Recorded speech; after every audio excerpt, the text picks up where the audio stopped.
Қайырлы күн достар, бүгін қатпарлы қамыр дайындайтын боламыз, яғни слоеный тесто.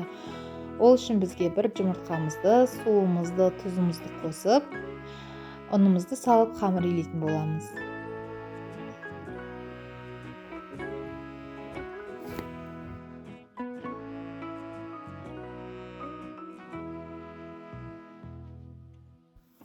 Иленген қамырымызды салафанға салып тындырып қойғаннан кейін 5-10 минутқа қайтадан алып, сол қамырымызды 3 бөлікке бөліп, қайтадан тындырып қоямыз.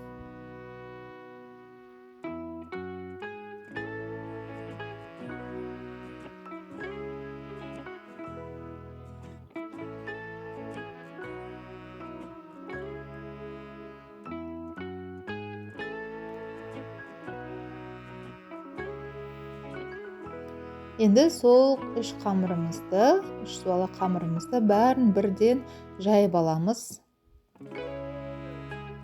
Менің каналыма тіркеліп, лайк басып, пікір жазуды ұмытып кетпеңіздер. Енді сол 3 суала жайылған қамырымызды бірінші суаласын жазып, ортасына майын жағып аламыз. Майымыз жаққаннан кейін сәл кебіңкіреу керек. Жағылған майымыз кепкеннен кейін үстіне екінші суала қамырымызды жазып, оның бетіне де май жағып, майымыз кебіңкірегеннен кейін үшінші қамырымызды үстіне жазып, тағы да май жағатын боламыз. Майымызды жағып, майымыз сәл кепкеннен кейін қамырымызды шетінен орайтын боламыз.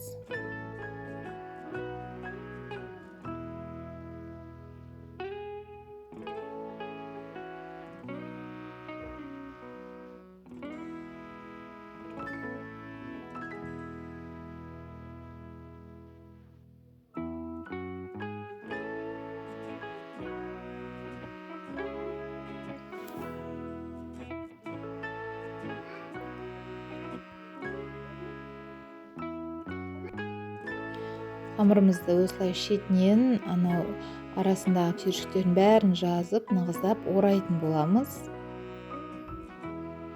Қамырымызды орап алғаннан кейін тақтайымызға арасын қатты жабыстырмай салып, 5-10 минутқа морозильникке салып алсаңыздар болады. Сіздер де жасап көріңіздер.